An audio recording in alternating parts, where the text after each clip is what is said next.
Francosphère. Dominique Rodrer. Bonjour, il faut appeler un chat, et même dans Francosphère, il faut appeler un chat noir El Gato Negro, puisque c'est le nom de scène de notre invité, Axel Matro. Sous ce nom de El Gato Negro, il signe donc son deuxième CD, ouvre la porte 12 titres enregistrés, de Toulouse à Ouagadougou, en passant par Bogota, musique de rencontre et paroles de bienvenue envers les migrants. Axel a parcouru l'Amérique latine dans tous les sens, mais grâce à Anne Bonneau et à son goût de l'enfance, nous allons le ramener au centre géographique du continent, dans le Campo Grande brésilien. C'est là qu'a grandi Ennis dans les années 50 et qu'il se régalait de manioc frit. Si, pour son nom d'artiste, notre chat noir a préféré se la jouer comme Compay Segundo, pour son Speak French, Jean-Marie Chazot est allé chercher des artistes étrangers qui avaient préféré prendre des noms français. Francophonie ? Qu'est-ce que ça dit ? Francophone ? Qu'est-ce que ça donne ? Bonjour Axel Matro, alias El Gato Negro.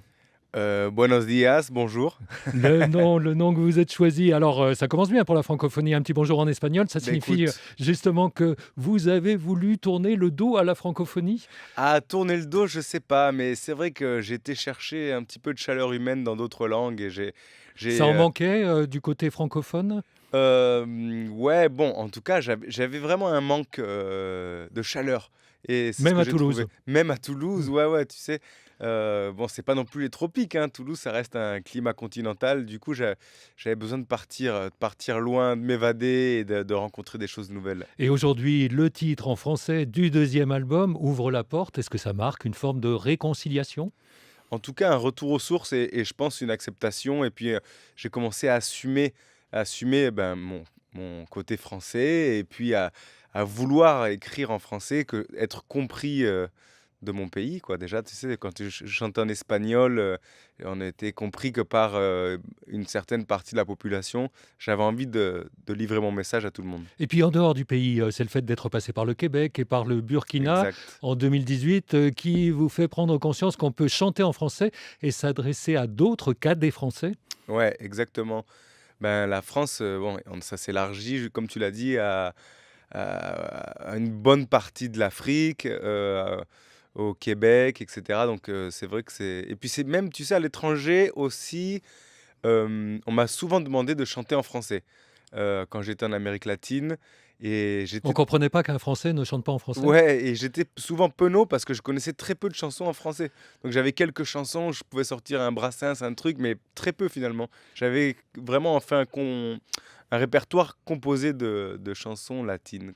C'est parce qu'à Toulouse, l'Espagne en toi pousse un peu sa corne, comme le chantait Nougaro, que vous vous sentiez attiré par tout ce qui est hispanophone ? Ouais, alors on est très très proche de l'Espagne. Et c'est vrai qu'on y allait beaucoup, même quand on était gamin. Les classes vertes et les trucs, ça se faisait finalement souvent en Espagne.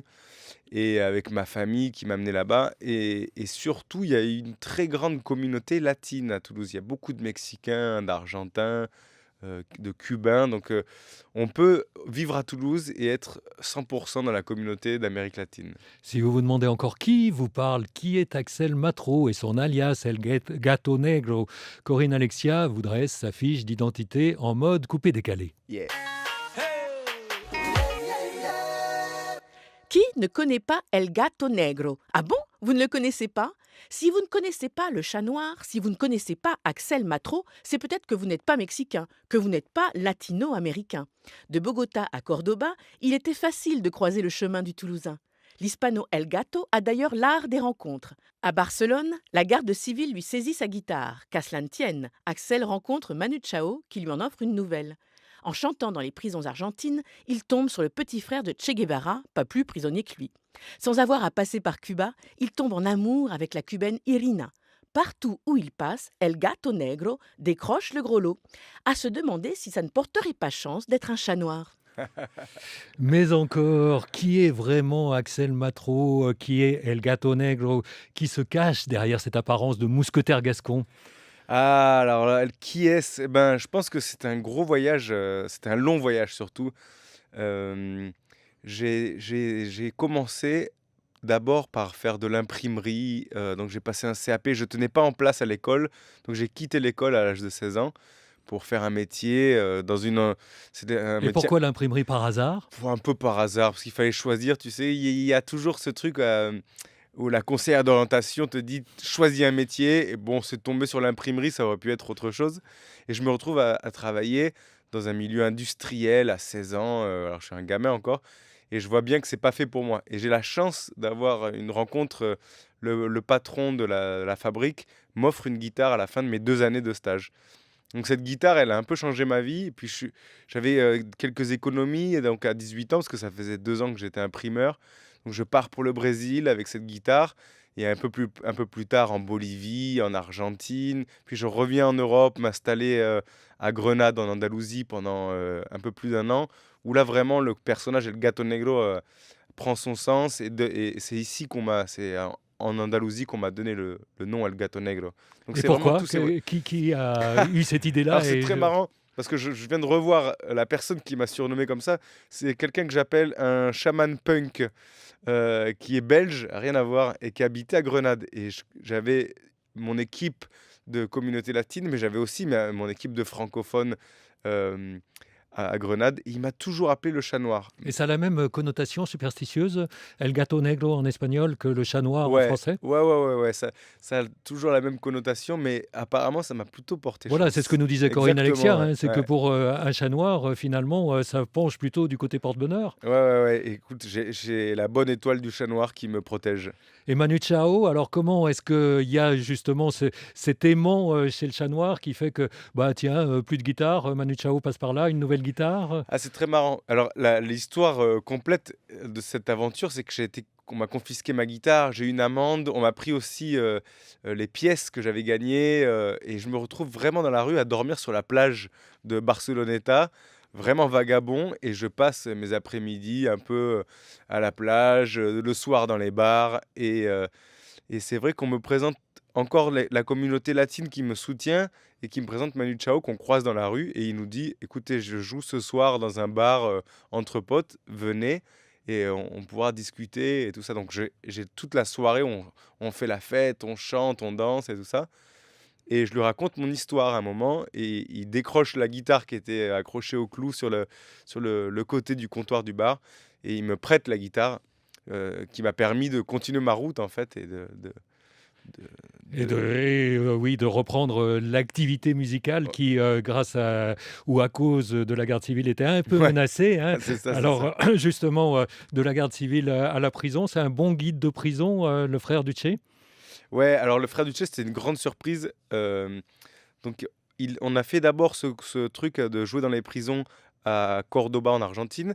Et lui, il a été mis au courant qu'on jouait dans les prisons. Il nous a fait venir à Rosario, de là où il vient.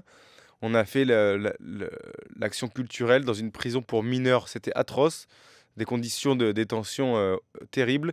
Et on a compris plus tard il s'appelle Ramiro, c'est Ramiro Guevara, il nous avait utilisé comme cheval de Troie pour filmer l'intérieur de la prison et les conditions déplorables.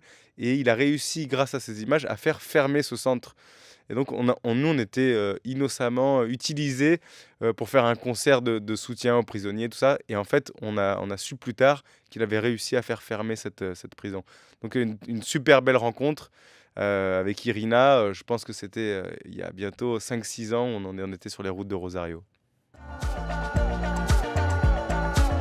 Tu peux choisir de barricader tes rues, laisser mourir ou faire celui qui n'a pas vu. Elle est à toi, cette chanson, toi l'Auvergnat, mauvais garçon, ta politique du repli qui voudrait noyer le poisson. Pas le bon papier, contrefaçon, contre le mur de toute façon. Pas par ici, retour maison, maman là-bas qui risque la prison. Mais tu crois quoi? Tu m'envoies où? Viens nous on aide si tu as les couilles. Là-bas c'est le feu, là-bas il fait faim. Ouvre les yeux et donne la main. Ouvre la porte. Ouvre la porte, c'est moi. Ouvre la porte. Ouvre la porte, c'est moi.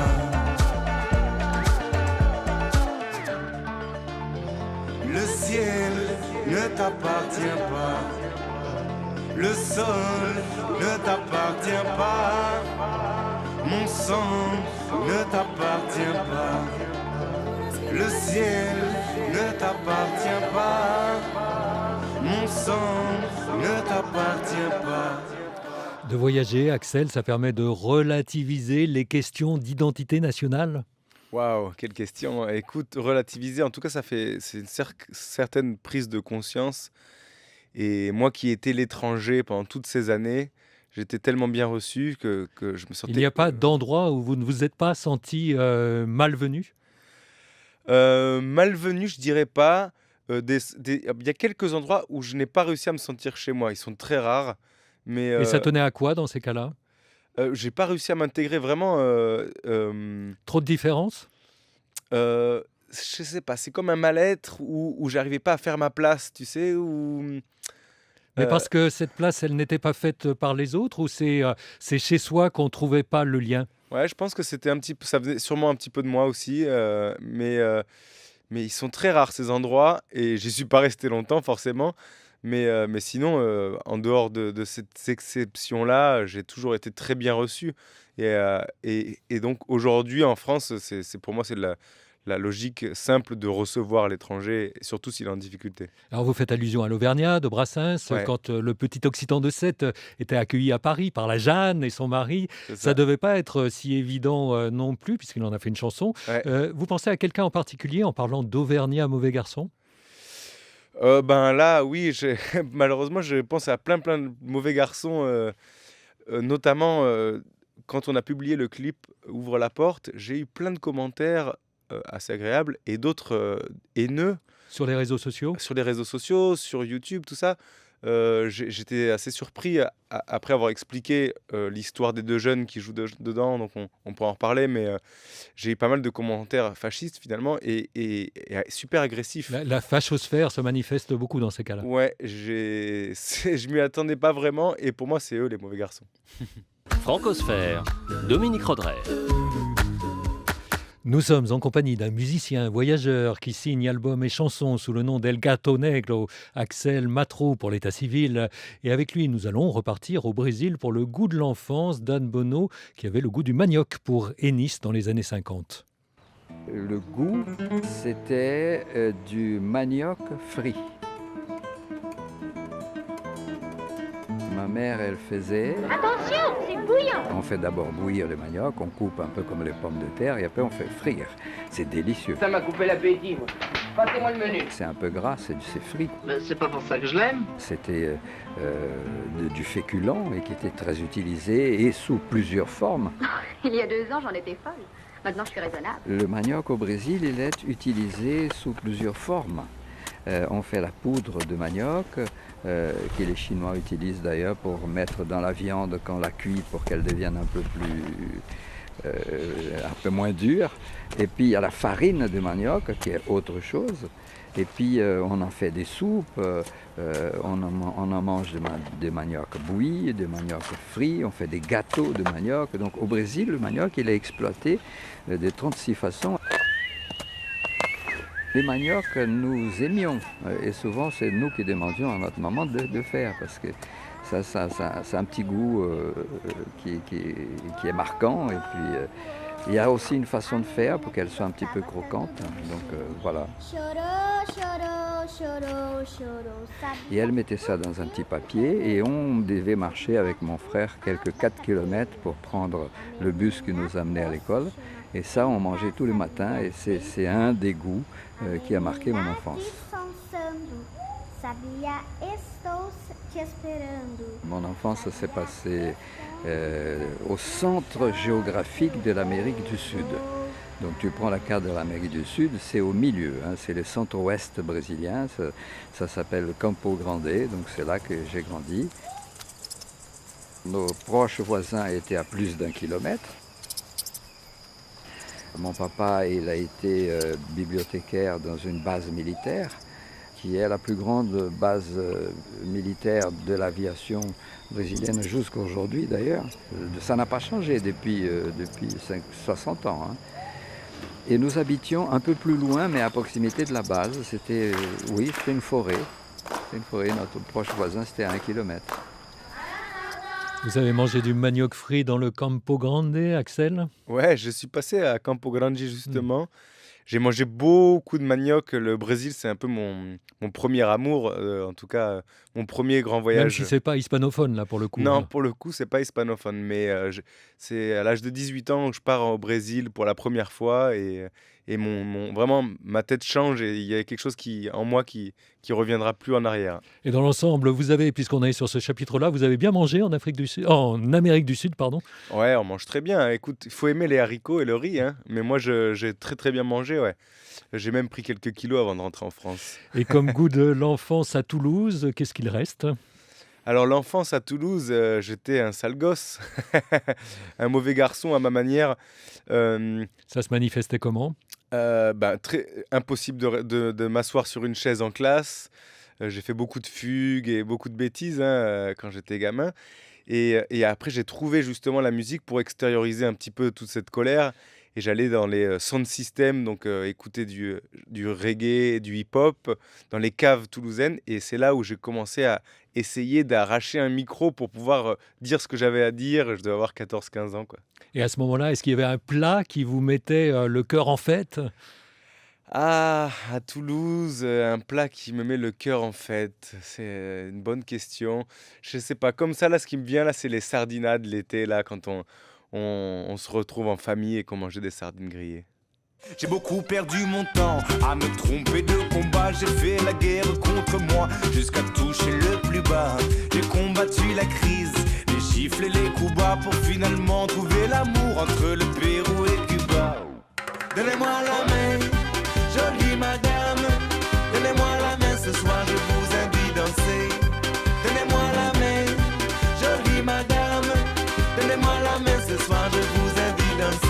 Léché par la colère et mordu par la rage, avec mon ego inégal à en faire péter le barrage. Il a fallu que je me sauve avant de devenir sauvage, pour enfin trouver la paix de l'autre côté du rivage. J'ai pissé sur vos tombes et craché sur les dieux, j'en ai voulu à la terre, les larmes plein les yeux.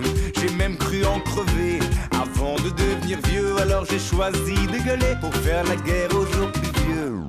Donnez-moi la main, jolie madame. Donnez-moi la main ce soir, je vous invite danser. Donnez-moi la main, jolie madame. Donnez-moi la main ce soir, je vous invite danser. Nouvel extrait de votre album ouvre la porte avec la chanson Jour de fête que l'on pourra retrouver aussi en bonus live. Les voyages ont calmé votre rage, Axel? Ouais, les voyages m'ont fait beaucoup, beaucoup de bien, effectivement. J'ai réussi à trouver ma voie, en fait, grâce aux voyages. J'avais manqué le coche de l'université, tout ça, donc j'ai appris tout ce que je sais aujourd'hui, je l'ai appris en voyage, c'est-à-dire les langues, la musique, Les le voyages, c'est les rencontres aussi? les rencontres, bien sûr. On voyage jamais seul, hein, j'ai rencontré ce que j'appelle des messagers. C'est vraiment des gens sur la route qui m'ont apporté des choses et qui m'ont aidé à me construire, en Est-ce fait. qu'il y a un âge pour voyager? Est-ce qu'il faut être jeune pour voyager? Non, je pense qu'il y a pas d'âge, mais en tout cas, on dit toujours, tu sais, les voyages forment la jeunesse. Et moi, ça m'a complètement formé. Des choses que j'avais pas trouvées dans l'enfance, dans l'école, même au sein de ma famille, j'avais pas trouvé cette stabilité, cet enseignement que j'ai eu en voyage. Partir, c'est mourir un peu, dit le poète Edmond Haraucourt. Pour vous, partir, c'était revivre? Ouais, partir, c'était vivre déjà. Et puis, il y a eu une renaissance en rentrant aussi en France. Je vois ça vraiment comme des chapitres et des pages d'un livre.